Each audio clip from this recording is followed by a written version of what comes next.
Si est-il dans la maladie que père et fils se sont retrouvés.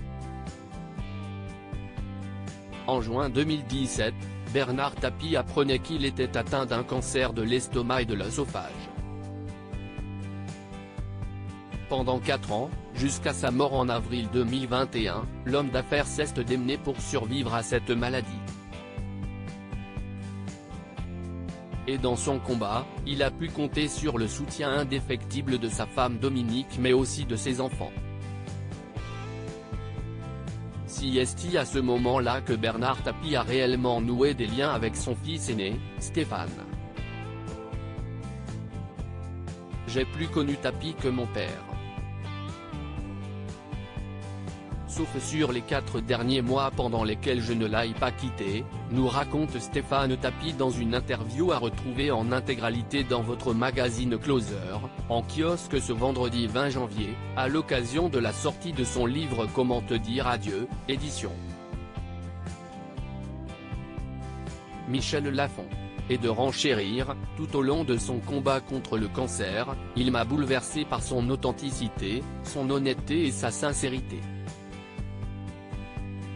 Néanmoins, le demi-frère de Sophie et Laurent a dû faire face à un épisode plus compliqué. Il s'agit du moment où son père a lâché prise. Où il a renoncé à se battre pour sa vie, sachant le combat perdu d'avance. Si est-il à la suite d'un décès très médiatisé que Bernard Tapie a rendu les armes. La mort de Johnny lui a mis un sacré coup, reconnaît Stéphane Tapie. D'autant qu'il voulait prendre exemple sur le taulier pour ralentir les affres de la maladie. Il voulait absolument rejouer une pièce car il savait que pour Johnny, remonter sur scène avec les vieilles canailles était sa bouée de sauvetage, se remémore son fils. Mais si est-il une autre mort qui a anéanti ses espoirs. Celle de Bébel l'a achevé, déplore-t-il, avant de préciser, il a arrêté de se battre à ce moment-là.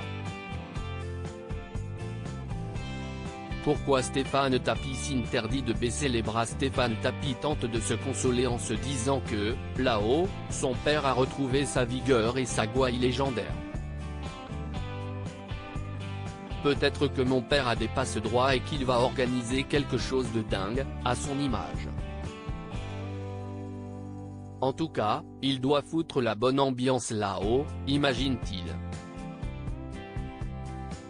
Néanmoins, cela n'enlève rien à sa peine. L'homme, qui a perdu prématurément sa mère, se sent comme un orphelin. Je m'étais très largement préparé à la mort de mon père, mais pas à ce statut d'orphelin. Évidemment j'ai des coups de mou, mais je m'interdis de baisser les bras, nuance-t-il tout de même. Un interdit qu'il s'impose pour le bien de ses enfants. J'ai la chance d'avoir 4 enfants magnifiques qui sont ma raison d'être, conclut-il. Une force précieuse. Comment acheter Closer? Votre magazine est en vente à partir du vendredi 20 janvier 2023 chez votre marchand de journaux, sur Android, iPad et sur Kiosque Mag.